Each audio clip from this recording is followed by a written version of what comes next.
जय हिंद दोस्तों, स्वागत है आपको अपना YouTube channel ARG education channel पर। दोस्तों आज की इस वीडियो में हम क्लास टेंथ का जो विषय है केमिस्ट्री का चैप्टर 1 जिसका नाम है रासायनिक अभिक्रिया और समीकरण। दोस्तों आज की इस वीडियो में हम लोग इसी चैप्टर को पढ़ने वाले हैं और ये जो वीडियो है इस चैप्टर का पार्ट 6 है। अगर आपने पिछले 5 पार्ट्स को नहीं देखा है तो डिस्क्रिप्शन में उसका लिंक दे दूंगा, वहाँ से जाकर के आप उन वीडियो को देख सकते हैं। अन्यथा आई बटन पे इस चैप्टर का प्लेलिस्ट का लिंक दे दूंगा, वहां से भी आप उस वीडियो को देख सकते हैं। तो चलिए आज के इस वीडियो को स्टार्ट करते हैं और ये जो वीडियो है इस चैप्टर का पार्ट 6 है। तो आज की इस वीडियो का जो पहला टॉपिक है वो है मोमबत्ती की ज्वाला। यानी कि हम लोग पढ़ने वाले हैं, सबसे पहला जो टॉपिक है वो है मोमबत्ती के बारे में पढ़ने वाले हैं। यानी कि हम लोग पढ़ने वाले हैं किसके बारे में? मोमबत्ती के बारे में, कैंडल के बारे में। इसकी ज्वाला के बारे में हम लोग पढ़ेंगे। ज्वाला के बारे में हम केवल ज्वाला के बारे में हम लोगों ने पार्ट 5 में जाना है। ज्वाला क्या होता है इसके बारे में हम लोगों ने पार्ट 5 में जाना है, तो वहां से आप उस ज्वाला के बारे में जान लीजिएगा। यहाँ पे हम लोग जानेंगे मोमबत्ती की ज्वाला, ठीक है, यानी कि कैंडल फ्लेम के बारे में जानेंगे, ठीक है। तो चलिए यहाँ पे स्टार्ट करते हैं मोमबत्ती की ज्वाला के बारे में। तो मोमबत्ती जो होता है वो ज्वलनशील पदार्थ है। क्या है? ज्वलनशील पदार्थ है। ज्वलनशील पदार्थ किसे कहते हैं? तो जो पदार्थ जलता है उसे हम लोग ज्वलनशील पदार्थ कहते हैं। साधारण शब्दों में कहे तो जो पदार्थ जलता है उसे ज्वलनशील पदार्थ कहते हैं। हालांकि मोमबत्ती जो होता है ये भी जलता है, इसलिए क्या कहलाता है? एक ज्वलनशील पदार्थ है। तो जो पदार्थ जलता है उसे ज्वलनशील पदार्थ कहते हैं, इसलिए मोमबत्ती एक क्या है? ज्वलनशील पदार्थ है जो मोम की बनी होती है। जो किसकी बनी होती है? मोम की बनी होती है। अब यहाँ पे थोड़ा समझिएगा। अब मोमबत्ती जो होती है वो दो चीज़ों से बनी होती है। फर्स्ट तो मोम और दूसरा तो होती है बत्ती। ये दो चीज़ों से मिलकर के बनी होती है हमारी मोमबत्ती। तो याद रखिएगा ये दो चीज़ों से मिलकर के बनी होती है। कौन? फर्स्ट होता है मोम और सेकंड होता है बत्ती। अब कैसे बनी होती है ये थोड़ा समझिएगा। ये होता है हमारी बत्ती, ठीक है, समझिए। ये होता है हमारी बत्ती। बत्ती के चारों ओर मोम होता है और हल्का सा बत्ती ऊपर की ओर आपको दिखाई भी देता हो, ठीक है। ये इसके इसके चारों ओर क्या होता है? बत्ती के चारों ओर हम लोग मोम लगा देते हैं। इस तरह हमारा तैयार हो जाता है क्या? मोमबत्ती। यहाँ पे हमारा क्या हो गया? मोमबत्ती यहाँ पे तैयार हो जाएगा, ठीक है। सबसे भीतर की ओर आप देखेंगे तो बत्ती होता है, उसी बत्ती के चारों ओर मोम लगा दिया जाता है, तब जाकर के हमारा बनता है मोमबत्ती। इसके कार्य के बारे में भी हम लोग समझेंगे कि ये कार्य कैसे करता है। जैसे यहाँ पे देख सकते हैं इसमें मोम कौन है या और बत्ती कौन है। तो ये वाला जो ऊपर वाला हिस्सा होता है ये होता है मोम और इसके ठीक बीचों बीच एक बत्ती होता है जो कि आपको हल्का सा ही दिखाई देता है। ये वाला जो पार्ट्स होता है ये होता है बत्ती। तो ये दो चीज़ों से मिलकर के बना होता है, मोम और बत्ती से। तो यहाँ पे ठीक है, मोम और बत्ती से मिलकर के बना होता है। और यहाँ पे जो मोम होता है ये ठोस हाइड्रोकार्बन का मिश्रण होता है। यानी कि मोमबत्ती जो होता है वो मोम की बनी होती है और ये मोम जो होती है किसकी मिश्रण होती है? तो ठोस हाइड्रोकार्बन की मिश्रण होती है। याद रखिएगा किसकी मिश्रण होती है? जो मोमबत्ती में मोम होता है वह ठोस हाइड्रोकार्बन की मिश्रण होती है। मोमबत्ती को जलाने पर मोम पिघलकर बत्ती के ऊपर चढ़ता है तथा वाष्प में परिवर्तित हो जाता है। मोमबत्ती को जब हम लोग जलाते हैं, जैसे यहाँ पे समझिए, इस पिक्चर में समझिए, मोमबत्ती को सॉरी रुक जाइए, देखिए यहाँ पे हमने क्या किया? मोमबत्ती को यहाँ पे जलाया गया।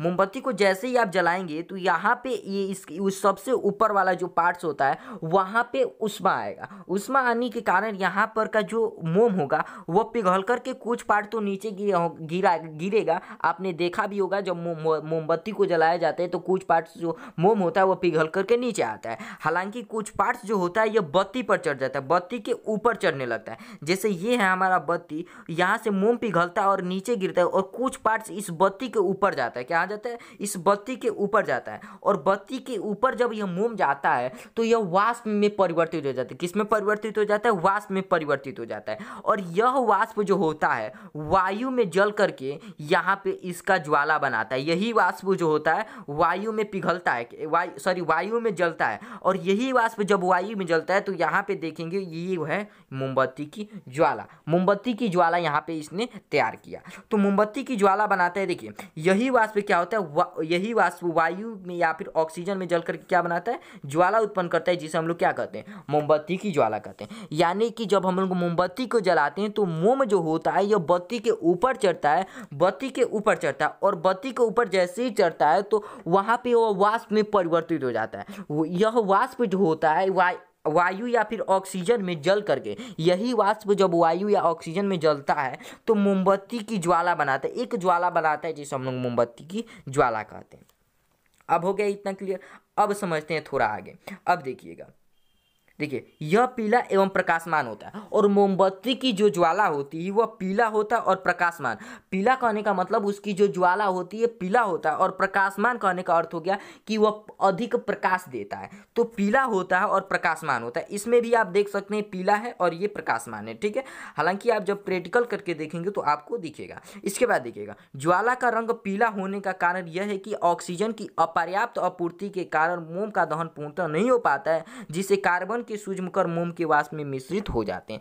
अब देखिएगा ज्वाला का रंग पीला क्यों होता है। यहाँ पे यह प्रश्न होता है कि आप मोमबत्ती की ज्वाला को देखेंगे तो आपको पीला रंग आपको दिखाई देगा, यह क्यों होता है। तो देखिएगा ज्वाला का जो रंग पीला होता है, इसका कारण यह होता है कि ऑक्सीजन जितना मोमबत्ती को चाहिए उतना उसको नहीं मिल पाता है, जिसके कारण जो मोम होता है इसका दहन पूर्णतः नहीं होता है। यानी कि ऑक्सीजन जब उसको पूरी तरह से नहीं मिलती है तो उसका जो मोम जो होता है वो पूरी तरह से उसका दहन नहीं होता है, मोम का पूर्णतः दहन नहीं होता है, जिसके कारण क्या होता है, जिसके कारण कार्बन के कुछ कण जो होते हैं उस मोम जो होता है मोम के वाष्प में मिश्रित हो जाते हैं, जिसके कारण ज्वाला का रंग क्या होता है, पीला होता है। एक बार और देखिएगा, ज्वाला का रंग पीला होने का कारण क्या है। तो ज्वाला का रंग पीला होने के कारण यह है कि देखिएगा ऑक्सीजन की अपर्याप्त आपूर्ति के कारण जो मोम होता है इसका पूर्ण दहन नहीं हो पाता, मतलब ऑक्सीजन जितना मोमबत्ती को चाहिए उतना उसको नहीं मिल पाता है, जिसके कारण मोम का जो होता है दहन पूरी तरह से नहीं हो पाता है,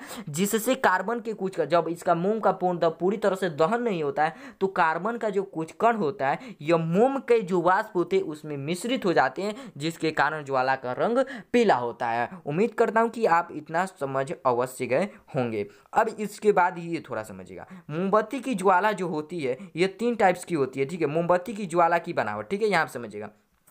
मोमबत्ती की ज्वाला की बनावट 3 भागों में होती है। कितनी होती है? मोमबत्ती की ज्वाला में मुख्यतः 3 भाग होते हैं। कितने भाग होते हैं? 3 भाग होते हैं। चलिए यहाँ पे देख लेते हैं। ये है मोमबत्ती की ज्वाला। इसमें देखेंगे तो फर्स्ट भाग है प्रकाशहीन मंडल, प्रकाशमान मंडल और केंद्रीय मंडल।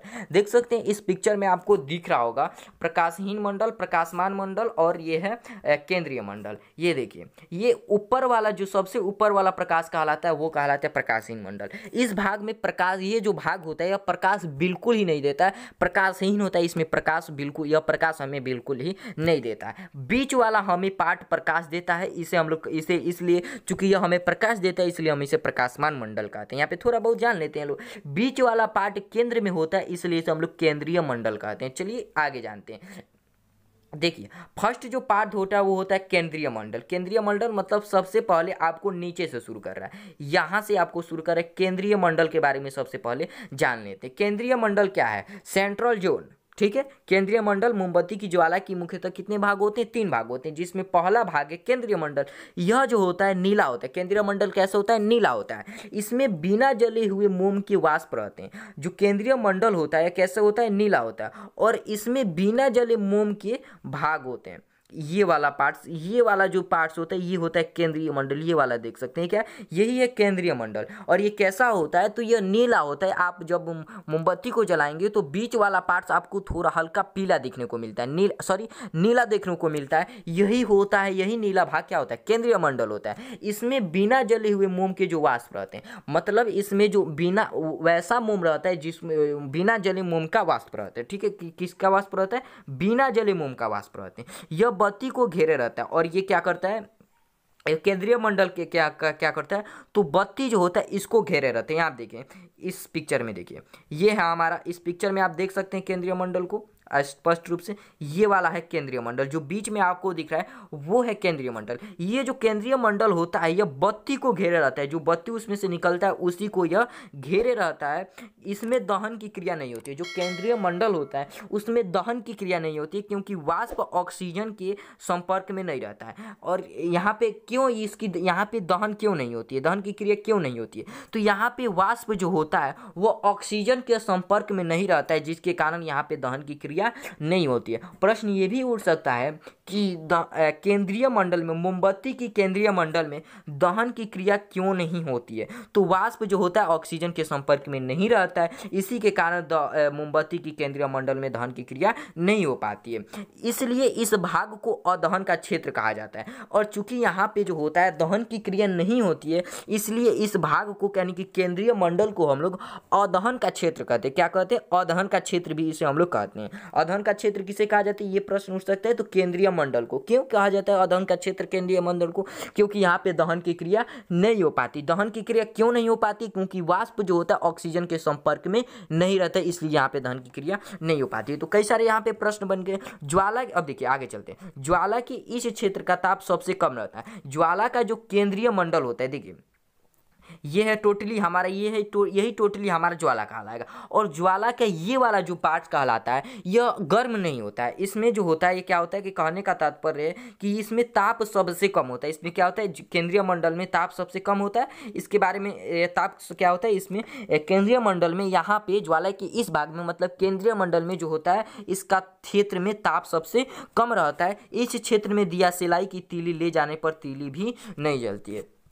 अब समझिए, ये जो आपको जो केंद्रीय मंडल दिख रहा है, अगर इस क्षेत्र में अगर आप दियासलाई की तीली ले जाते हैं तभी भी दियासलाई की तीली जो होती है नहीं जलती है। ठीक है, तो ये है हमारा केंद्रीय मंडल। केंद्रीय मंडल के बारे में समझ गए, उम्मीद करता हूँ कि आप अच्छी तरह से समझ गए होंगे। नेक्स्ट हम लोग देखते हैं प्रकाशमान मंडल। प्रकाशमान मंडल क्या है, इसको अच्छी तरह से थोड़ा समझिएगा। ठीक है, देखिएगा, इसमें ऑक्सीजन की अपर्याप्त आपूर्ति के कारण मोम के वाष्प का अपूर्णदहन होता है। मतलब जो प्रकाशमान मंडल होता है इसमें ऑक्सीजन की अपर्याप्त आपूर्ति होती है। जितना चाहिए उतना आपूर्ति के कारण जितना चाहिए उतना उसको नहीं मिल पाता है, जिसके कारण मोम के वाष्प जो होते हैं इसका अपूर्ण दहन होता है। मोम का जो वाष्प होता है इसका पूरी तरह से दहन नहीं हो पाता है। क्यों नहीं हो पाता है? क्योंकि यहाँ पे जितना उसको ऑक्सीजन चाहिए उतना उसको ऑक्सीजन नहीं मिल पाता है। इसलिए यहाँ पे मोम के जो वाष्प होते हैं इसका अपूर्ण दहन मतलब पूरी तरह से दहन नहीं हो पाता है। अतः इसे कार्बन के सूक्ष्म कण उपस्थित रहते हैं। अतः इसमें मतलब जो प्रकाशमान मंडल होता है इसमें कार्बन के छोटे छोटे कण इसमें रहते हैं। किसमें? प्रकाशमान मंडल में। यह ज्वाला का सबसे बड़ा भाग है। और प्रकाशमान मंडल जो होता है यह ज्वाला का सबसे बड़ा भाग होता है। इसमें से पीला प्रकाश निकलता है। इसमें ज्वाला का ताप मृदुल रहता है। ठीक है, तो इस देखिएगा प्रकाशमान जो मंडल होता है इससे कौन सा प्रकाश निकलता है? तो पीला प्रकाश निकलता है। और केंद्रीय मंडल में हमने देखा नीला होता है। ठीक है, तो यह कैसा होता है? पीला प्रकाश होता है। इससे पीला प्रकाश निकलता है। यहाँ पे थोड़ा समझिएगा। प्रकाशमान मंडल हम लोग कौन से पार्ट समझ रहे हैं? तो प्रकाशमान मंडल ये था हमारा केंद्रीय मंडल। इसके ऊपर वाला जो पार्ट्स आपको दिख रहा है वो है प्रकाशमान मंडल। प्रकाशमान मंडल का इसमें से कौन सा आपका प्रकाश निकलता है? तो पीला प्रकाश निकलता है। ठीक है, और यहाँ पे ऑक्सीजन की अपर्याप्त आपूर्ति होने के कारण यहाँ पे जो मोम का जो वाष्प होता है इसका अपूर्ण दहन होता है। ठीक है, तो इतना बात याद रखिएगा। अब चलिए आगे बढ़ते हैं। अपूर्ण दहन होता है, इसमें कार्बन के सूक्ष्म कण और जो आपका जो प्रकाशमान होता है इसमें कार्बन के सूक्ष्म कण होते हैं, छोटे छोटे कण होते हैं, जिसके कारण ये क्या होता है? पीला दिखाई देता है। ठीक है, अब देखिए यह ज्वाला का सबसे बड़ा भी भाग होता है प्रकाशमान मंडल। अब तीसरा जो पार्ट है वो है प्रकाशहीन मंडल। प्रकाशहीन मंडल के बारे में समझेंगे लोग। इस भाग में मोम के वाष्प का पूर्ण दहन होता है। यानी कि जो प्रकाशहीन मंडल होता है, जहाँ प्रकाशहीन मंडल जिस भाग में प्रकाश नहीं पाए जाते तो यहाँ पे वाष्प का पूर्ण दहन होता है। मोम का जो वाष्प होता है यहाँ पे इसका पूर्ण दहन होता है। कि कौन से पार्ट में? प्रकाशहीन मंडल में, क्योंकि इसमें ऑक्सीजन की आपूर्ति प्राप्त होती है। ज्वाला का सबसे गर्म भाग होता है। देखिए ये जो प्रकाशहीन मंडल होता है इस भाग में जो मोम होता है, इस मोम के जो वाष्प होते हैं इसका यहाँ पे पूर्ण दहन होता है, मतलब पूरी तरह से दहन होता है।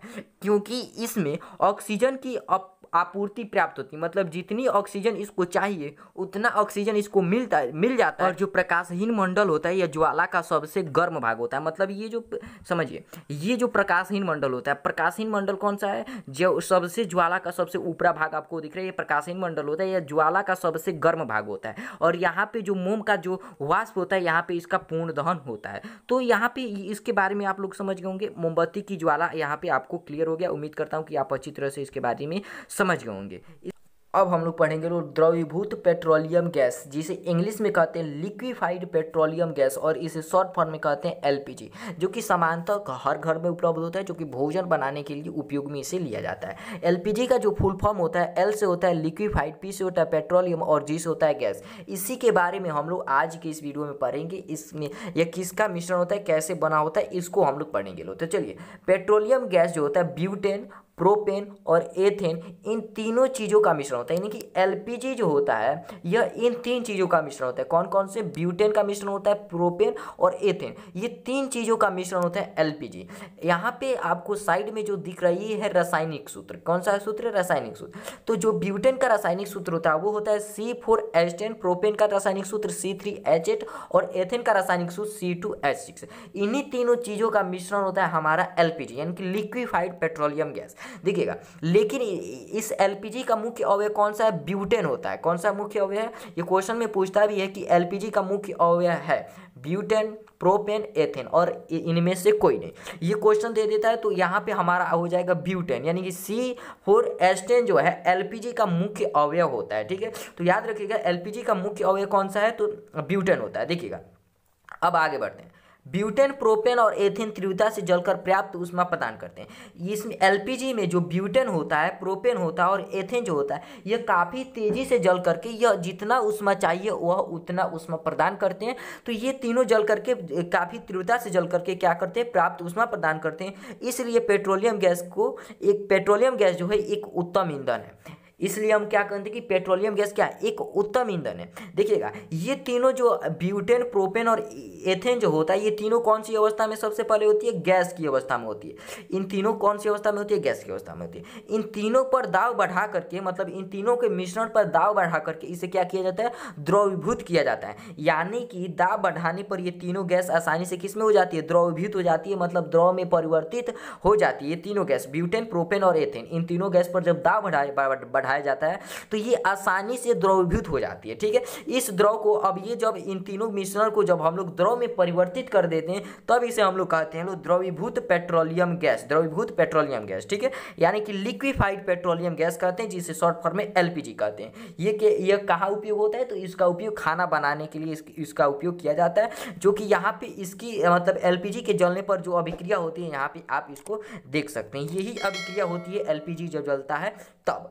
अब आगे बढ़े तो यहाँ पे देखिएगा, देखिए द्रवीभूत पेट्रोलियम गैस को लोहे के सिलेंडर में भरकर जलावन के लिए उपभोक्ता को दिया जाता है। द्रवीभूत पेट्रोलियम जो गैस होता है, ये द्रवीभूत पेट्रोलियम जो गैस होता है, इसको एक लोहे के सिलेंडर में भरा जाता है और लोहे के सिलेंडर में भरकर उससे जलावन के लिए, मतलब जलाने के लिए उपभोक्ता को दिया जाता है। ठीक है, इन सिलेंडरों में इसे एक विशेष प्रकार की वाल्व से बंद करके रखा जाता है और इस सिलेंडर में एक विशेष प्रकार का वाल्व होगा, आप देखे होंगे, उससे ही इसे ढक करके रखा जाता है। किसको? इन सिलेंडरों को जिसमें एलपीजी भरा होता है उसको। वाल्व खोलने पर दाब कम हो जाने के कारण द्रव वाष्पित होकर गैस रूप में बर्नर की ओर प्रवाहित होता है। देखिए, वाल्व जैसे ही हम लोग खोलते हैं तो यहाँ पे जैसे ही वाल्व हम लोग खोलते हैं तो दाब जो होता है कम हो जाता है और दाब कम हो जाने के कारण द्रव जो होता है, जैसे ही हम लोग वाल्व खोलते हैं तो यहाँ पे दाब कम होता है। दाब जैसे ही कम होता है तो द्रव जो होता है वाष्पित होकर के किस में परिवर्तित हो जाता है? गैस रूप में परिवर्तित हो जाता है और गैस रूप में परिवर्तित हो जाने के बाद वो बर्नर की ओर प्रवाहित होता है। यानी कि बर्नर जिस साइड होता है वो उस ओर जो वाष्प होता है, गैस जो होता है उस ओर वो बहता है। ठीक है, यह गैस अत्यधिक दहनशील है। बर्नर को यह जो यानी एलपीजी जो गैस होता है यह अत्यधिक दहनशील होता है। बर्नर को जलाने पर यह नीली लौ के साथ जलती है। जब हम लोग बर्नर को जलाते हैं तो क्या होता है? जब हम लोग गैस की जो बर्नर पर जब टॉर्च मारते हैं तो वहाँ पे आग पकड़ता है और जो लौ होता है वह कैसा होता है? नीली लौ के साथ वो जलता है। किस लौ के साथ? नीली लौ होता है। इस गैस का लगभग 1 ग्राम 50 किलो जूल ऊष्मा प्रदान करता है। ठीक है, उपलब्ध कराता है। मतलब इस गैस का जो 1 ग्राम, अगर एलपीजी का अगर 1 ग्राम लेते हैं तो वह 50 किलो जूल यह ऊष्मा हमें देता है। ठीक है, तो एलपीजी गैस का 1 ग्राम 50 किलो जूल ऊष्मा हमें देता है। ठीक है, तो याद रखिएगा एलपीजी में, देखिएगा समझिए, शुरू से समझिए। इसमें हम लोग क्या करते हैं? द्रवीभूत पेट्रोलियम को हम लोग को लोहे के एक सिलेंडर में उसको भर देते हैं। भरने के बाद उसे उपभोक्ता को जलाने के लिए उसे दे दिया जाता है सिलेंडर को। इन सिलेंडरों में एक विशेष प्रकार का वाल्व लगा होता है, जो कि आप देखते हैं जब वाल्व हम लोग खोलते हैं तो जो दाब होता है वह कम होता है। दाब कम होता है तो जो उसमें द्रव होता है वह वाष्पित होकर के धीरे धीरे वह गैस में परिवर्तित हो जाता है, गैस रूप में बन जाता है और गैस रूप जो होता है वह धीरे धीरे बर्नर की ओर प्रवाहित होने लगता है। यह गैस जो होता है, मतलब एलपीजी जो गैस होता है, यह अधिक दहनशील होता है होता है, बर्नल को जलाने पर जो गैस, जो बर्नल जब जलता है तो नीली लौ निकलता है, देखे होंगे नीली लौ के साथ ये जलती है। अब यह जो गैस होता है, इस गैस का 1 ग्राम जो होगा 50 किलो जूल ऊष्मा यह उपलब्ध कराता है। गैस का 1 ग्राम 50 किलो जूल ऊष्मा उपलब्ध कराता है। देखिएगा, द्रवीभूत पेट्रोलियम गैस के सिलेंडर में एक विशेष प्रकार का खराब गंधयुक्त एथिल मरकैप्टन की अल्प मात्रा मिला दी जाती है। देखिए, द्रवभूत पेट्रोलियम गैस जो होता है उसके सिलेंडरों में एक विशेष प्रकार की खराब या फिर कह सकते हैं कि गंधयुक्त, ये एक विशेष प्रकार की एक मात्रा, एक थोड़ी सी मात्रा मिलाई जाती है जिसे हम लोग कहते हैं एथिल मरकैप्टन। इसका रासायनिक सूत्र होता है C2H5SH। ये जो होता है इसकी थोड़ी सी मात्रा उस सिलेंडर में मिला दी जाती है ताकि जब कहीं से भी गैस लीक हो तो हमें पता चल जाए। ये एथिल मरकैप्टन जो होता है इतना खराब होता है कि थोड़ी सी ही मात्रा हमें काफ़ी गंध हमें देती है। तो ये काफ़ी गंधयुक्त होता है और खराब होता है, खराब गंधयुक्त होता है एथिल मरकैप्टन। इसकी अल्प मात्रा गैस उस गैस के सिलेंडर में मिला दी जाती है ताकि सिलेंडर में कहीं गैस का रिसाव हो तो उसका पता तुरंत चल जाए, इसलिए हम लोग एथिल मरकैप्टन उस सिलेंडर में मिला देते हैं। यानी कि जो जब गैस निकलता है तो जो गंध आप सुनते हो वह किसका होता है, तो एथिल मरकैप्टन का होता है। यह अल्प मात्रा ही उसमें मिलाया जाता है। तो उम्मीद करता हूँ कि आप एलपीजी के बारे में समझ गए होंगे। तो चलिए आज के इस वीडियो में फिलहाल इतना ही। धन्यवाद।